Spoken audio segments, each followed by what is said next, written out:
हमारी आज की कहानी है कि सबसे बड़ा देवता कौन है।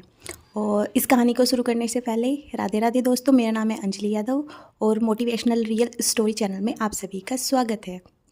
तो शुरू करते हैं हमारी आज की कहानी। आज की कहानी है स्वर्गलोक में। स्वर्गलोक में एक बार देवताओं के बीच भयंकर विवाद छिड़ गया कि सबसे बड़ा देवता कौन है। तो लड़ने वालों में सबसे प्रमुख थे ब्रह्मा जी और विष्णु जी। दोनों झगड़ा कर रहे थे कि सबसे बड़ा देवता मैं हूँ और मैं हूँ। लेकिन इस बात का निर्णय सभी देवता मिलके भी नहीं कर पा रहे थे कि सबसे बड़ा देवता कौन सा है। तो दोनों का झगड़ा इतना बढ़ गया कि इसका निर्णय स्वयं परमपिता को करना पड़ा। तो जैसे दोनों झगड़ा कर रहे थे, उन दोनों के झगड़े के बीच में एक प्रकाश प्रकट हुआ। वो प्रकाश ऐसा था जिसका ना तो अंत ही पता चल रहा था और ना ही प्रारंभ पता चल रहा था। तो दोनों ने निर्णय किया कि जो इसके अंत तक सबसे पहले पहुंचेगा वो ही सबसे बड़ा देवता है। तो दोनों मान गए इस बात को। तो ब्रह्मा जी ऊपर की ओर चल दिए और विष्णु जी नीचे की ओर। विष्णु जी ने वराह रूप लिया और पाताल लोक की तरफ चल दिए और ब्रह्मा जी ऊपर की ओर गए। ब्रह्मा जी जैसे ऊपर की ओर जाते रहे तो उन्हें उसका अंत नहीं मिला।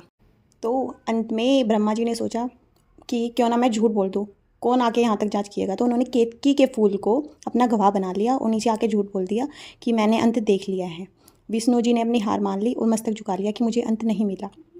तो इतनी बात पे ही जब दोनों आ गए वापस ब्रह्मा जी और विष्णु जी, शिव जी भगवान प्रकट हुए उस अनंत स्तंभ से।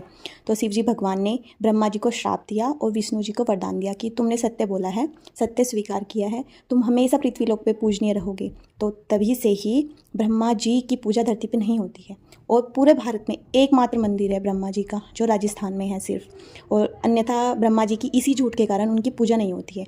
और विष्णु जी और शिव जी भगवान दोनों बहुत पूजे जाते हैं पृथ्वी पर, लेकिन ब्रह्मा जी नहीं पूजे जाते इसी झूठ के कारण। इसलिए ये कहानी हमें सीख देती है कि हमेशा सच बोलना चाहिए और सच बोलने से भले ही हमारी हार हो रही हो, लेकिन हमें से सच बोलना चाहिए।